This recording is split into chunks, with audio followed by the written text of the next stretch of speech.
I know I'm late to the hate train considering it's been quite some time since the gameplay trailer for Rocksteady's latest Suicide Squad Kill the Justice League has released, but I gotta say, this looks really bad. I've been in the middle of editing and uploading my past video, which you can check out if you like after this one, of course.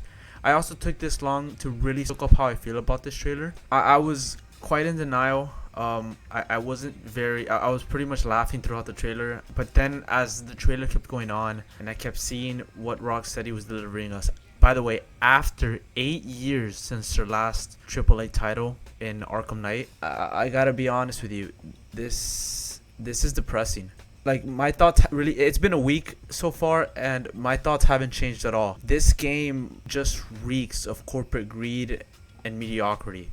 Now, before I go in depth as to why I think so, let me clarify that this is just me judging by what WB and Rocksteady has laid out in front of me. All the trailers and information given to us was specifically planned by them to get us excited for this game. Remember that. Everything you saw was their best foot forward, and what they're showing you is the very best this game has to offer in order to incentivize you to purchase this game. Alright, you got that? Good, because I don't want to hear, "Oh, this game isn't out yet, stop hating," or "Have you played the game? Then why are you criticizing it?" Because I can easily reverse it. Because obviously you haven't played the game either, and so why are you praising it? Alright, so my goodness, where do I begin? Alright, you know what, let's start with this. Please, for the love of God, WB, next time you decide to release another gameplay trailer for Suicide Squad, let it be 5 to 10 minutes of uninterrupted gameplay from a single perspective, because that trailer was just obnoxious with its editing. The first thing I noticed already was the fact that the presentation itself was way too aggressive with the quick cuts and it being way too fast paced. I barely had time to soak up what I was watching, and rather than be invested into what I saw, I ended up getting confused as to what exactly the story was.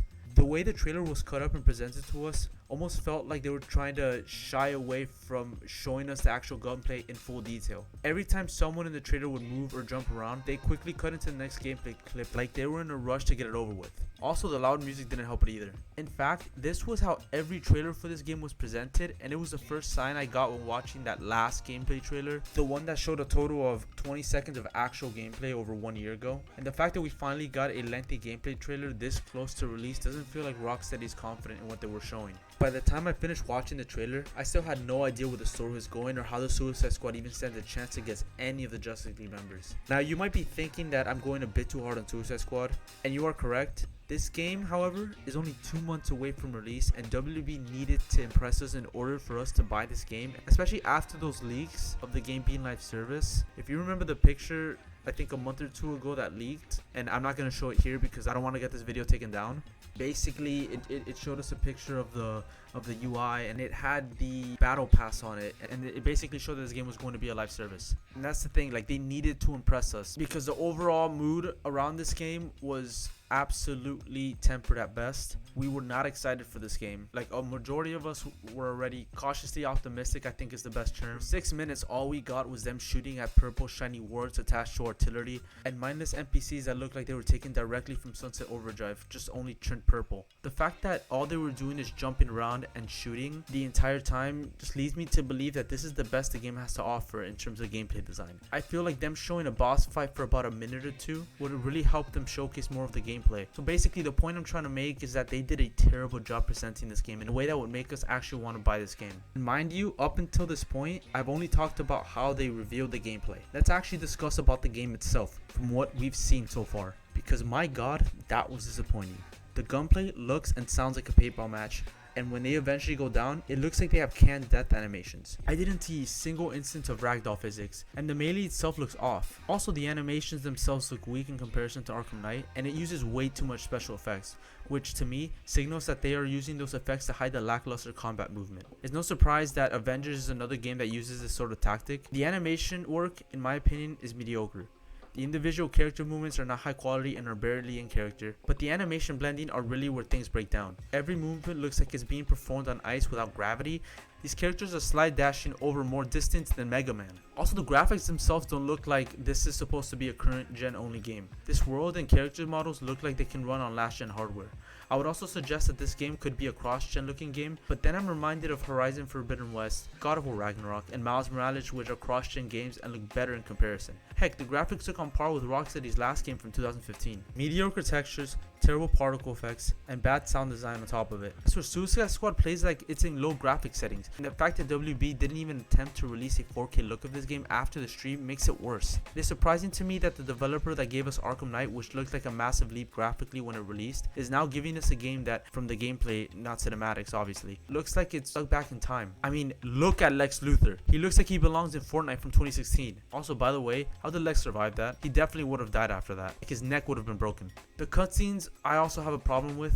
At the end, Harley fully opens both doors of the cargo box, waits until Lex comes out of the threshold, stares at him without a word, and for a solid 2 seconds, hits him with some dialogue, to which he has a delayed, stilted response. Flash, who already let the Suicide Squad live despite being able to kill or deliberate them in a blink of an eye, furthers the contrivances by spinning around in a big circle for 6 seconds before Wonder Woman makes her entrance.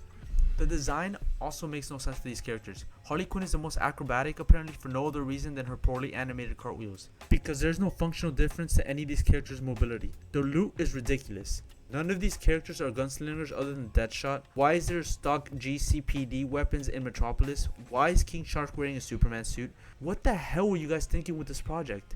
And how do you think it looks making the same promises Avengers did not a month after they announced the game's effective end? The Suicide Squad is almost a universally unappealing concept, and the scenario that they've come up with here is inherently flawed. We thought it would be interesting to show this world from a perspective of the villains. No, you didn't. Otherwise, you would have made us play as Brainiac, or better yet, not have the Suicide Squad be heroes of the day. But wait, there's more, because if you haven't already heard, this game also requires online connectivity in order for you to even play this game, even if you're playing solo. Now, for anybody that is wondering why this is a bad thing, considering that everybody and their mother's goldfish has internet, so why would it even matter? It matters because the real problem stems from the fact that it means that it is not a purchase, it's a lease. It's a lease to play the game until such time where they find it not profitable to keep their servers up and running so people can actually play the game. It means that if I was hypothetically speaking, a person who bought this game, and maybe I loved it, right? Well, 5 years from now, if I feel like playing it, but sadly it flopped, I would have no way to play it because it was tied to an online DRM server. So I'm shit out of luck. To expect that I might want to play an old game is not out of the question, since I still do that plenty. I just recently played a game on my PS3 for the first time because it was in my backlog. This online only bullshit is not a good thing and can never be justified for a consumer. It's only to keep publishers in control and to set up their games as a service bullshit economies and to make sure that people don't try to hack their unlocks. I know it doesn't sound like it because of how harsh I'm being on what is just gameplay footage, but I really feel bad for the talented devs at Rocksteady. They spent years making this game, and from the reaction so far, it has been overwhelmingly negative, aside from DC fans, but even then, I've seen plenty of DC fans that are skeptical over what we saw, and listen, for what I know, the game could release and it could be an absolute masterpiece, and I would happily eat crow. Trust me, I would. I want to be wrong. I want this game to have glowing reviews and dominate the conversation for Game of the Year. Unfortunately, we have been here before again and again, and I'm sorry for WB and Rocksteady, but the audience is catching up to how we feel about these type of games. We know already how this story ends, and until they decide to blow us away with whatever they decide to show us next, all I can say for right now is that the game looks like it's going to be aggressively mediocre.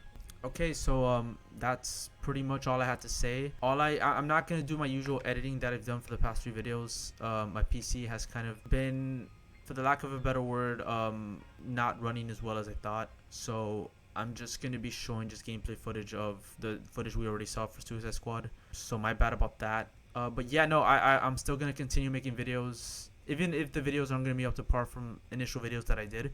I still want to make videos, and I just want to give my opinions out there. So listen, if you guys liked and enjoyed the video, please give it a like and subscribe. I will be making more video essays and opinion pieces about what I think, not just about superheroes, but about the video game industry as a whole. I'm very excited to see where this channel goes, and I can't wait to share it all with you guys. All right, so yeah, let me know what you guys think, and I'll see you guys next time.